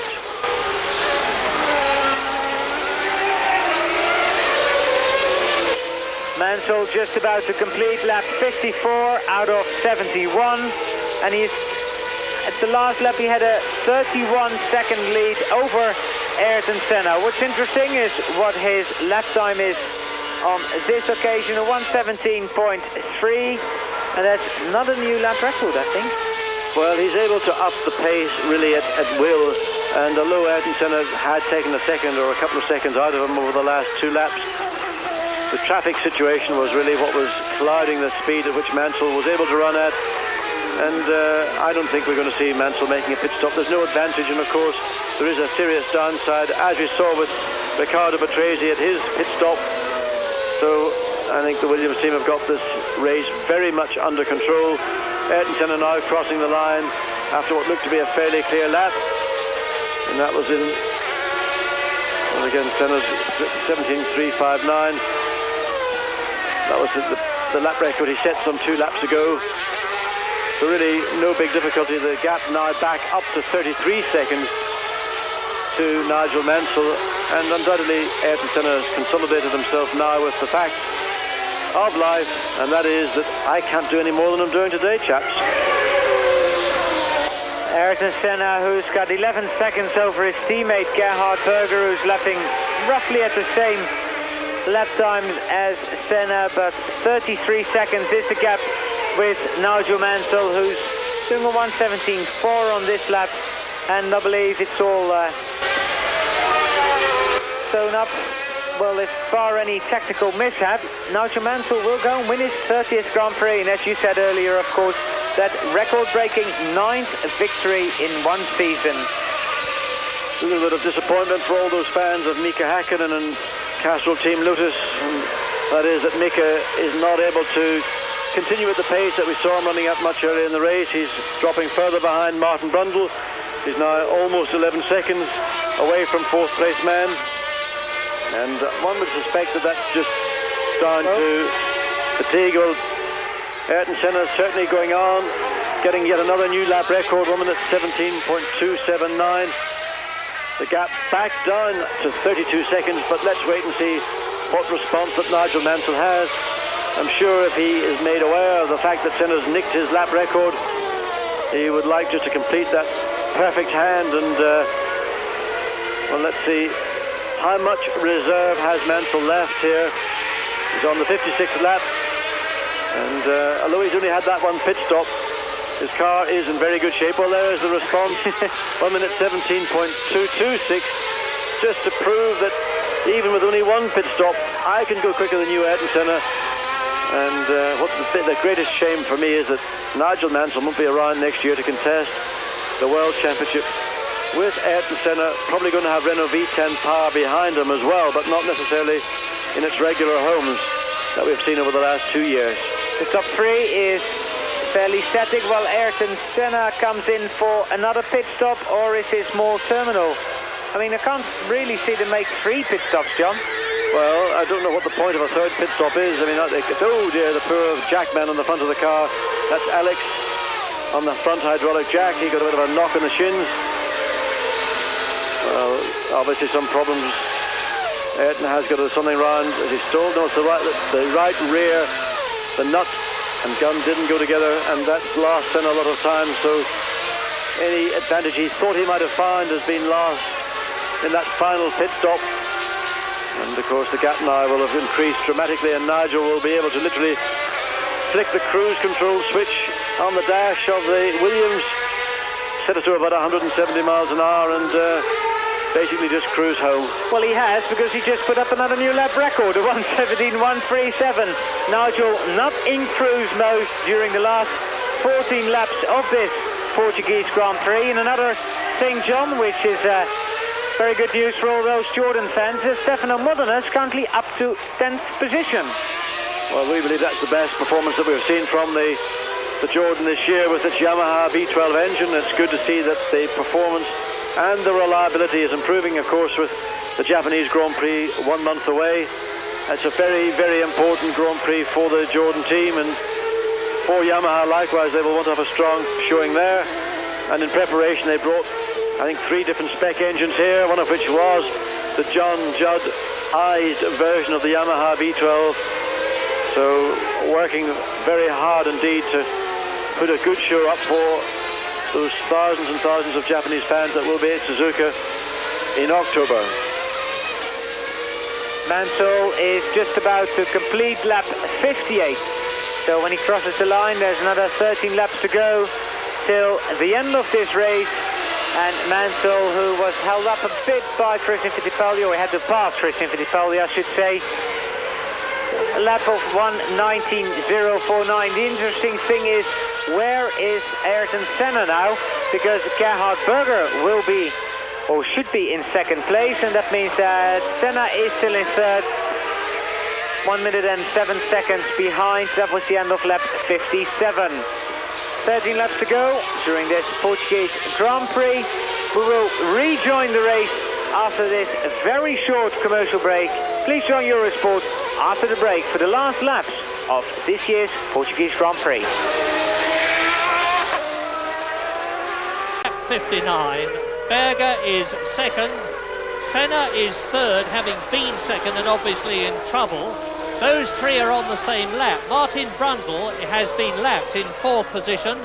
Häkkinen is still 5th. Alboreto is still hanging on to that single point that he's missed 6 times in the past this year. He's in 6th place, but Thierry Boutsen, who is 7th, is 2 laps behind the leaders and a lap behind Alboreto. Schumacher, actually, as I talk to you, moves up into 7th place ahead of Thierry Boutsen. 9th is Andrea De Cesaris, 10th is Stefano Modena, 11th is Aguri Suzuki. And Mansell now is on his 59th lap. He's ticking them away with metronomic precision, lapping now at just over 1 minute 17, which, as I said earlier on, is well below the lap record speed of 1991. Gerhard Berger nearly 50 seconds behind Mansell now. He can only just hang on and hope that Mansell has a problem. Senna is a long, long way. He's 68 seconds behind Berger. Only, as I said, the first 3 are now on that lap 59. And Martin Brundle in the points. I think Schumacher is going to be in the points by the end of this race because he's eating into the gap between himself and 6th place Michele Alboreto, who will no doubt be getting messages on the pit lane to car radio from Jack Oliver or someone else in the footwork team, letting him know what the situation is, because the footwork team, which is currently equal 6th in the Constructors' Championship with Tyrrell, would certainly welcome that point. Aguri Suzuki, the second man in the footwork team, has not scored a point this season. Alboreto scored all the 5. Well, we're watching Nigel Mansell. He's got 10 laps to go till the end of this Portuguese Grand Prix. He is leading Gerhard Berger by a long, long way after a mysterious 3rd pit stop for tyres for Ayrton Senna. Well, actually, he could just have picked up a vibration, John, or something like that. Well, there could be any number of things we're not aware of. It could be simply a vibration that does happen. You see something flying off the car that's just ahead of Mansell. Now, that may have been something laying on the track, or it may be a part of that particular car.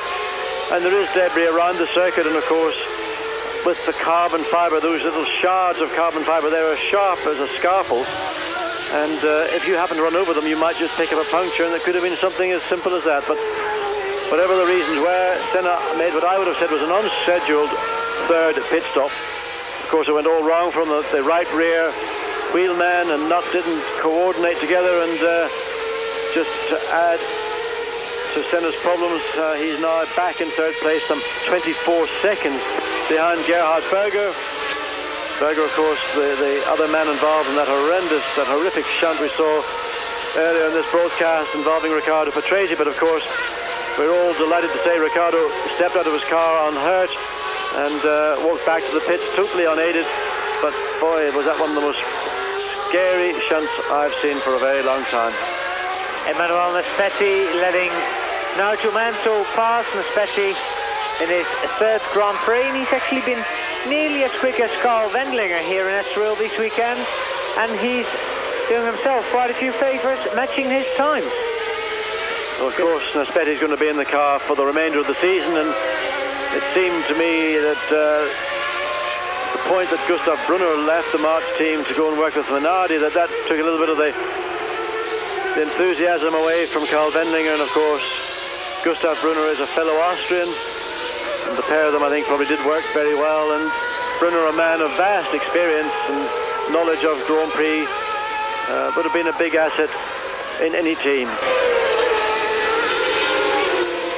Well, Ayrton Senna is 26 seconds in front of Martin Brundle and 25 seconds behind his own teammate, so he just is facing himself right in between those two as well, being a little quicker than Brundle and a little slower than Berger. Because with 9 laps to go, I don't think Ayrton is gonna close that 24-second gap between him and Berger.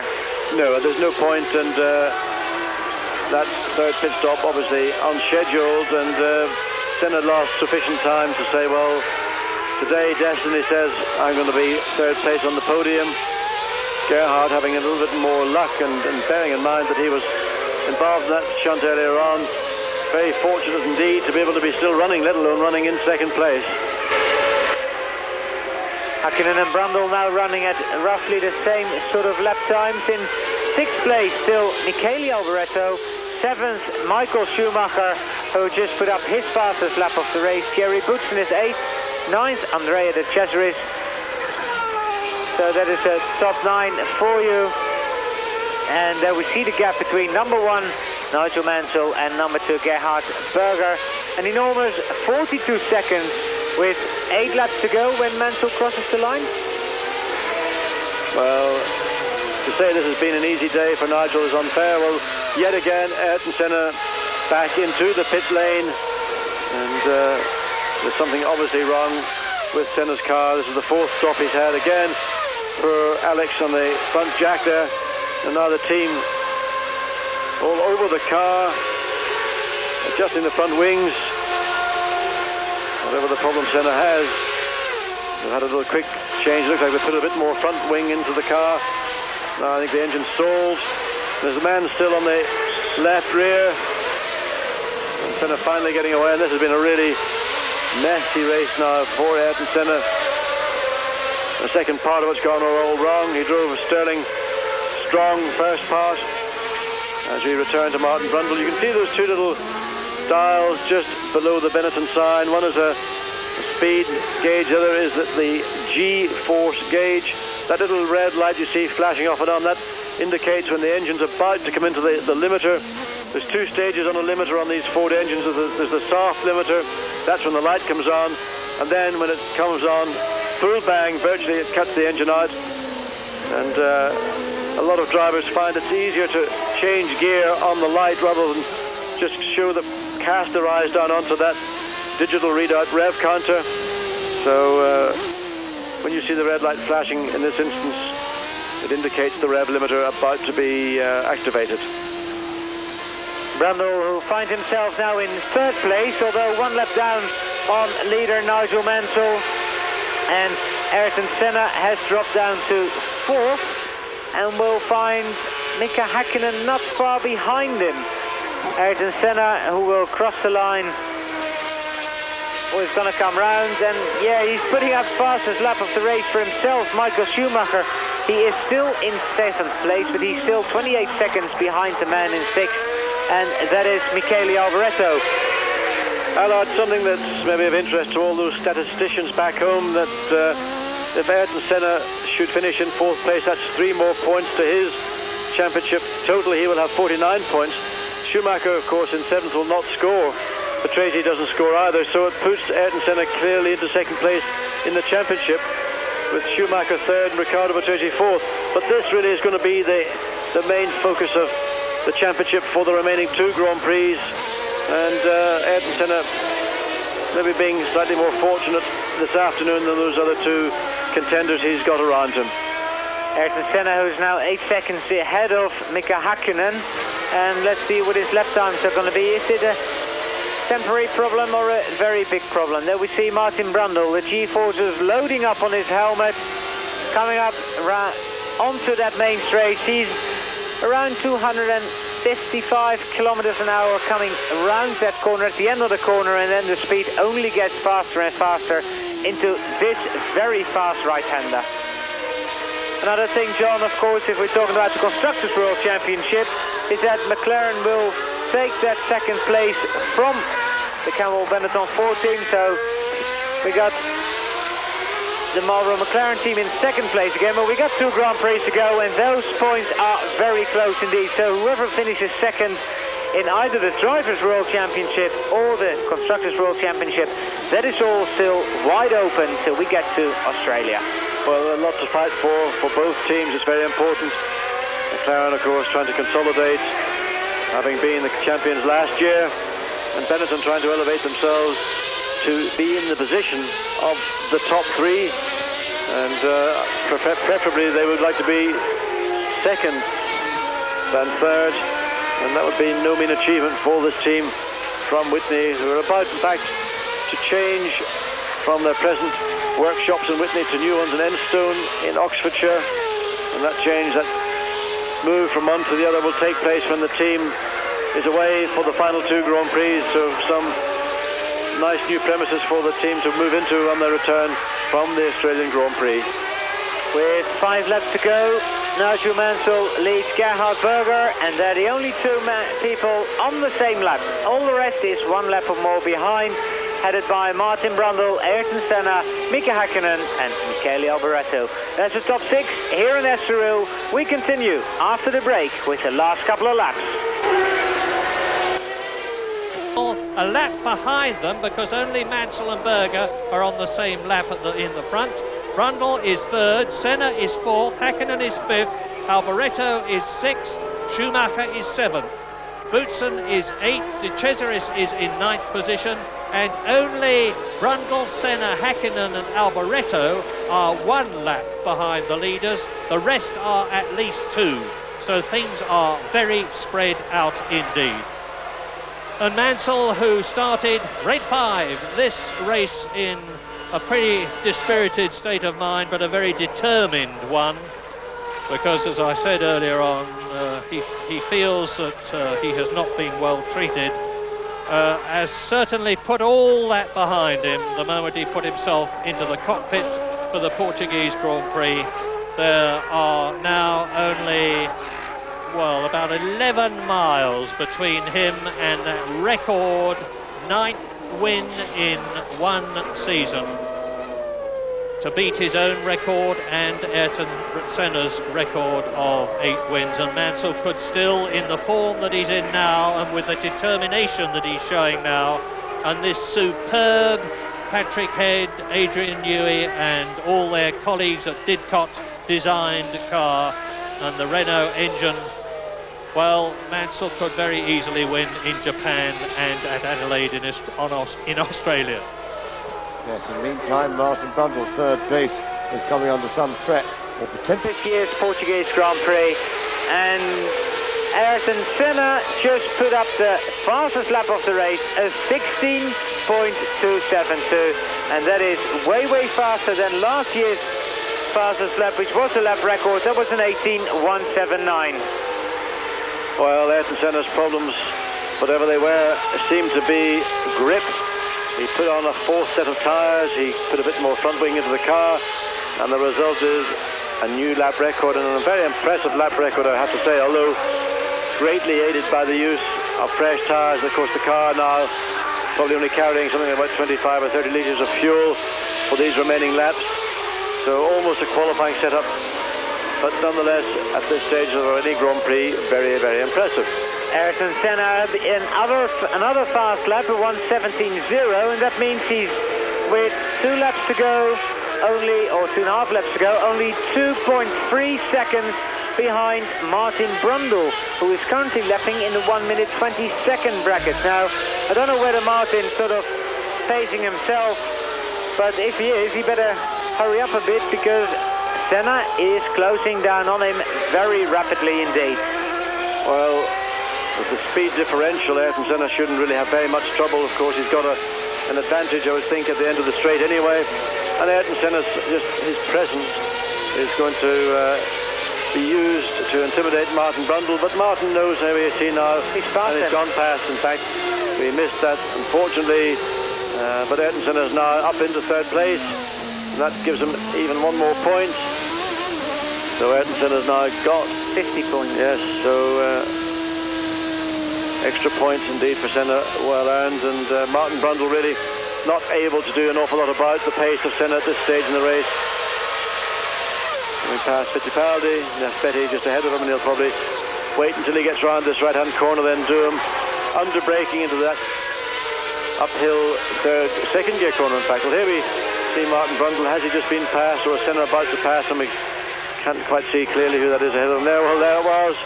No problem whatsoever. Ayrton Senna went the long way round. Martin did try and make it difficult for Senna, but Senna just said, Martin, whatever you do, I'm going to get past you. You're no problem to me. So Ayrton Senna back into third place, back onto the rostrum, now passing Emmanuel Naspetti in the March. Naspetti in 11th place, and that is his best result. That would be his best result for his very young Formula One career. Well, look behind, Fittipaldi and Naspetti having a real ding-dong.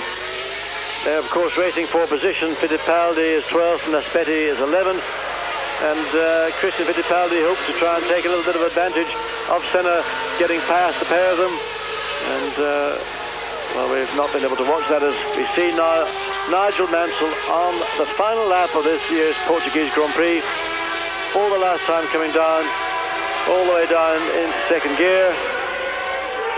A short sprint up, then round that next tight left-hand corner, and then it's full throttle all the way down. Second, third, fourth, fifth gears, and Nigel really just now taking it very easy indeed. All he has to do is bring this car home. Well, it's going to be win number 30, and he won here before, Nigel Mansell in 1986 and 1990, with the Williams Honda in 86 and the Ferrari in 1990. But Mansell in 92, he had pole position, and he's led this race basically from the start. And in fact, I don't think he's ever been ahead of that. I think he took the lead, and other than just into that first corner where he was challenged by Patrese. He just doesn't have the lap record, that's all. That's, you know. Well, he'll not go away a disappointed man. He's had, in effect, the perfect day. It would be nice to have had a lap record, but the way Ayrton Senna achieved it was somewhat fortuitous for him. Well, there we see Nigel Mansell. Congratulations to Nigel Mansell, because he is the first man to win 9 Grand Prix in any season of Grand Prix racing, and that is a record which, well, we don't know whether Nigel can go on and even beat his own record. He's got 2 more opportunities before he finally bows out of Grand Prix racing. Senna coming across in third place. Only time will tell whether that will happen. We've had Brundle in 4th, 2.5 seconds behind Ayrton Senna. Then Naspetti 11th. That's 1 place better actually than his debut race in Belgium, where he finished in 12th position. Martin Brundle in 4th place. Mika Hakkinen we're waiting for, who's going to finish in 5th. 1 point for the footwork team and Michele Alboreto, who made it to the end yet again. So the Williams-Renault team now has 154 points in the Constructors' World Championship, and Nigel Mansell 108 points. And as you said, second in the championship now is Ayrton Senna, 50 points. Then we have Schumacher on 47, Patrese on 46. So the fight for second place is very wide open, John. It is indeed, and just going back to the fight here, which you didn't get much chance to see, between 2 young men in Grand Prix racing, Naspetti and Fittipaldi. Well, that fell in Naspetti's favour. He finished 11th, Fittipaldi 12th, but the pair of them seem to have been at it all the race, and probably did Fittipaldi his confidence a great deal of good, because I think that was something that Christian probably felt. That little layoff he had, he needed to get back into a bit of real motor racing.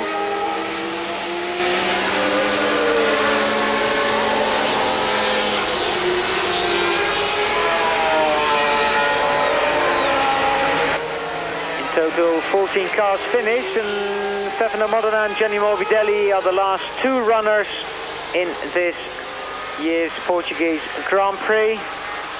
And Modena, who had a very thick-sounding engine for the last sort of, I think, about 15 laps. When he was up to 11th, 10th place, and dropped down back to 13th, but he's made it right to the finish. Mansell, and he's going to be on the rostrum there, the car being parked. It's a very short hop. But I think, John, if we look back to this race, and if we think about it maybe when we're in Japan or maybe at the start of next year's, what sticks to your mind is two things for this race: the 9th victory of Nigel Mansell this season, and that horrendous shunt of Riccardo Patrese. Yes, well, I'm delighted for both Williams drivers, because I don't know who got the better result today. I have to say I think Riccardo Patrese did, because going back to that accident, it was undoubtedly one of the most frightening accidents I've seen in Grand Prix racing for very many, many years. But on the other hand, one must be pleased for Nigel Mansell.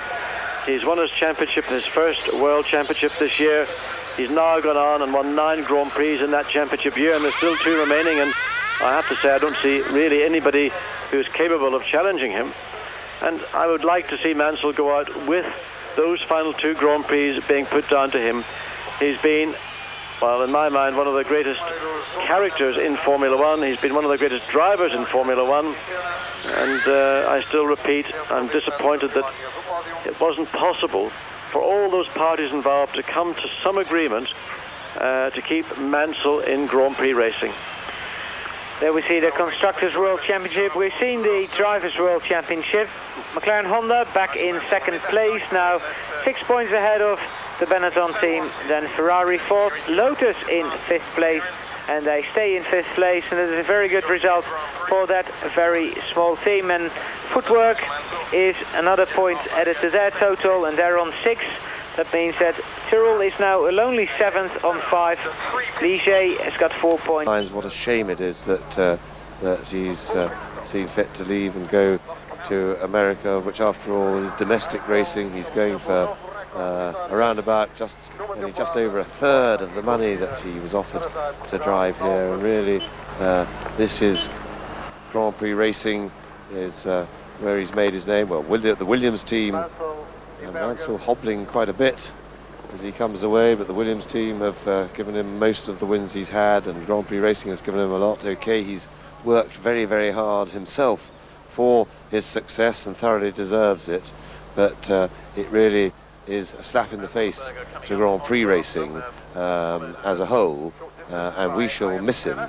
Make no mistake about that. We need his hard-charging attitude, his bravery, and his commitment at the wheel of a racing car, particularly as, and that's a replay of that absolutely terrifying accident to Riccardo Patrese, and we didn't see it from that angle before, and then hitting the barrier at the end of the pit wall. Hit the bridge, or he just clipped the barrier on the side of the pit entrance, and that was, I mean, I don't know, I can't say anymore. I dread to think what it must have been like to be in Patrese's position.